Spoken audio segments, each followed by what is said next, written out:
ثُمَّ أَدْبَرَ وَاسْتَكْبَرَ. Then he turned back and he became, proud, and he thought to himself, how can I accept this? فَقُتِلَ كَيْفَ قَدَّرَ ثُمَّ قُتِلَ كَيْفَ قَدَّرَ. The verses that Allah uses to describe his state of confused, in the confused state he was in. One, because he had just been confronted with something he couldn't deny. The language left an effect on him that he couldn't deny that effect. Yet, his people said, come on, you're not going to go back on the religion of your forefathers. Eventually he went back, he went back and he said, this is in hada illa sihrun yu'thar. This is some form of magic. It's the word of a man. But the point here is the effect that the language had, primarily. And that's what, I believe anyone who takes it seriously and learns it, you will see that transformation as well.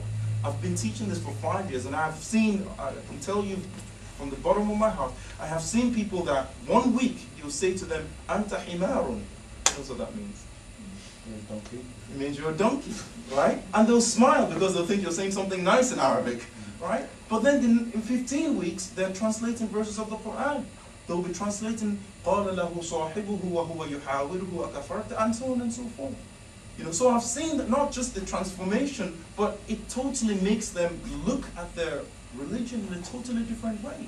Because now they can actualize the meaning of the Quran, the meaning of the hadith with Prophet Muhammad said, Al-Musalli yunaji rabbahu. The one who is praying is in a conversation with his Lord. How can you converse in a language you don't know? If I were to teach any of you Yoruba, which is one of the languages I speak, right, Nigerian language, if I were to give you Yoruba to speak and tell you this is what it means, it's different from when you speak English. Right? It's different from when you speak a language that you really know. And that's what the Arabic language forces you to. And finally, as I said, what motivated me to learn Arabic, to start the journey, was that verse of the Quran. Now, what made me go deeper was poetry. Now, all my students, there's some people here that are, sat in my classes, but the poetry in the Arabic language is just something. In fact, the word for poetry, right? The word for poet is shi'run. Right? Shi'run comes from the word shu'urun, which is emotions. And poetry tries to do the impossible, which is what? To translate emotions into words. Words, by definition, start with alif and end with ya. Sorry, Arabic words. Right? If it's English, it starts with a and ends with z. Right? But emotions don't have a beginning and an end, and you can't quantify them.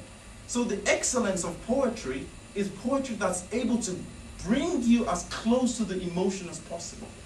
And that's what the Arabic language has those tools to make you listen to a verse of poetry and really you would just sit down thinking, what has just happened to me?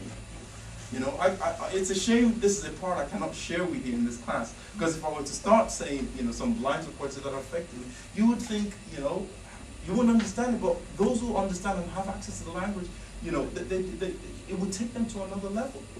And finally, one of the words, that as I said, there are many, many things that from an Arabic language, which when you think about it, it just gives you a philosophical view of what it is. What is the word for love in Arabic? I want to end on this note. Yeah, 5 minutes left. Who knows the word for love in Arabic? Hubb. Very good.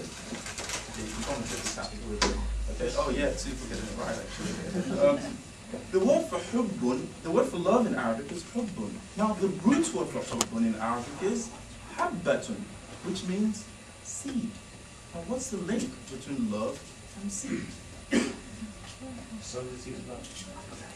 No, it's romantic. Okay. But no, seed and love. Where do you put a seed if you want it to grow? In the heart. Which type of soil? It has to be a fertile soil. Where can love foster?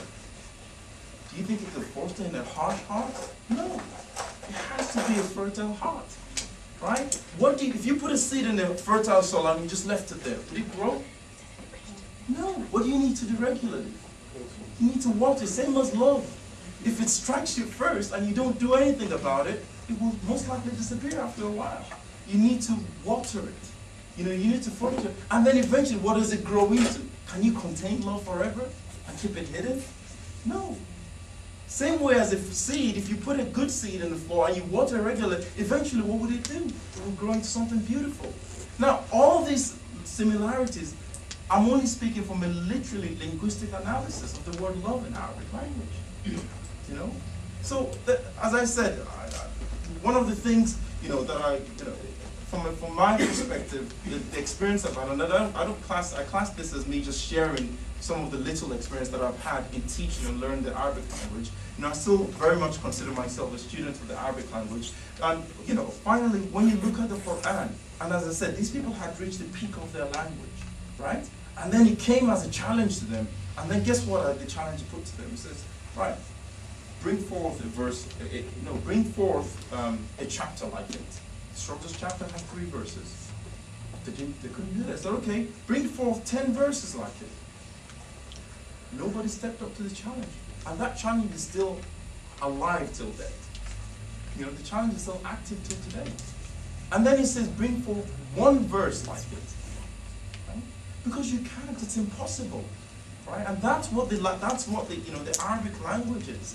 And I really, really encourage hopefully everyone in this room, even if I've had students who, even though they're from Arab backgrounds, yet they've not connected with their language. And I say that's like a similitude of someone having a jewel in their backyard and not really recognizing what they have. Because this language, I have learned it from scratch, from not knowing it at all. And I'm still learning it. And every single time I learn it or sit down or I'm exposed to it, it transforms me. Right? It just has that emotion, that ability to totally transform. And that's why لَعَلَّكُمْ تَعْقِلُونَ. Perhaps you may actually use your intellect. It stops you from being naive. You don't hear a certain part, anything and just take it for granted. You're forced to investigate, to look beyond what is apparent. I think that's it. Jazakumullahu khairan. I pray that, from this, I've shared a little bit of what I've experienced, in my journey, which hasn't ended, hopefully, and will hopefully continue, of the Arabic language so far. It is a language which, as I said, it really has the power to transform. Especially if you're a Muslim, because everything, the scholars say, it's the key to every single science. You can't claim authority on any science of this religion without access to the Arabic language. But not even authority, but, there's a connection that it gives you once you understand it. The philosophy that's behind it, and everything just links perfectly together. So that when you learn anything, any science, whether it's 1 verse, why do you think the companions used to learn 5 verses at a time? Why? Why 5? Because 5 verses was enough for them. Ali radiallahu anhu said, if I were to give you the tafsir, the explanation of Surah Al-Fatiha, I would weigh down 70 camels with books. Right? That's just 7, right? You say it how many times a day? Right? You would weigh down 70 camels with books. That's what its power is. And anyone who really, as I said, just my advice, just dive into this language, and you'll be surprised the journey it will take you into. Of course, dive into it with humility, learn it for the sake of at least benefiting yourself. And when I started learning Arabic, if anyone told me I was ever going to teach it, I would have said, I don't think so. Because I didn't think I still don't think I'm capable of it, but it was only until I was asked to teach that I eventually ended up teaching. But dive into it. You don't know. Maybe in 2-3 years' time you'll be an authority in Arabic, and I'll come and learn under you. I have had that case, by the way, where some of my students I've ended up learning from them, in Arabic. So hopefully this will happen. أقول قولي هذا أستغفر الله أستغفر الله وأتوب إليه سبحانك اللهم وبحمدك أشهد أن لا إله إلا أنت أستغفرك وأتوب إليك. Thank you so much. So, but just quickly.